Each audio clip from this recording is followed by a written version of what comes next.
12h à Ngoum, dans l'arrondissement de Matom, vous êtes dans l'Union Ekele. Une nouvelle semaine d'information commence pour nos fidèles auditeurs dans le respect des règles d'hygiène et autres gestes barrières contre le Covid-19, quel que soit le lieu où vous vous trouvez, tel que dicté par l'Organisation mondiale de la santé, l'OMS, et le ministère camerounais en charge de la santé. Bienvenue au journal de Culture FM, radio d'influence et de référence. Écoutons les titres. Covid-19, des contaminations se multiplient et les populations baissent la garde. Malgré les caravanes de sensibilisation, les dotations en stations de lavage des mains, la distribution des masques, le changement de comportement fait du surplace. Est-il victime des méthodes ou du folklore?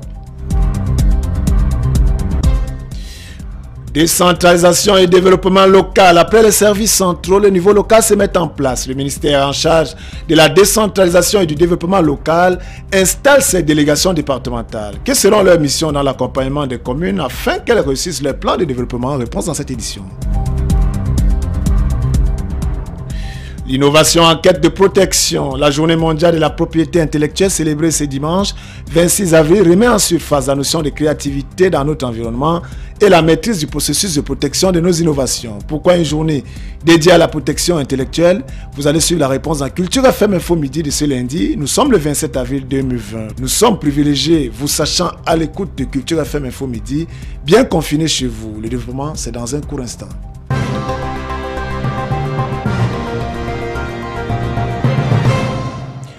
Vous écoutez Culture FM Info Midi. Riposte contre cette pandémie de coronavirus qui a décidé de paralyser le monde entier, le Cameroun, avec des actions sont menées, mais le nombre de personnes infectées augmente au fil des jours, ce qui appelle à plus de vigilance et de respect des mesures barrières. Tous les jours, plusieurs initiatives sont déployées avec le soutien des hommes politiques, des autorités administratives, des responsables associatifs, entre autres. Erol Brando et Bogo a observé plusieurs actions de sensibilisation menées. Un client, si vous n'avez pas de masque, et un client ne doit pas prendre un mototaxi qui n'a pas, un mototaximan qui n'a pas de masque. Dieu est au contrôle, mais alors il est véritablement au contrôle de nos vies en cette période de crise sanitaire majeure. En plein dans la lutte contre le Covid-19 au Cameroun, toutes les initiatives sont bonnes pour permettre aux populations de se mettre à l'abri du virus mortel. Toutefois, aucune de ces initiatives ne saurait être louable si elle vient à briser toutes les recommandations officielles en matière de distanciation sociale, de lavage de mains ou encore de port approprié du masque. La distribution gratuite des masques aux mototaximens samedi dernier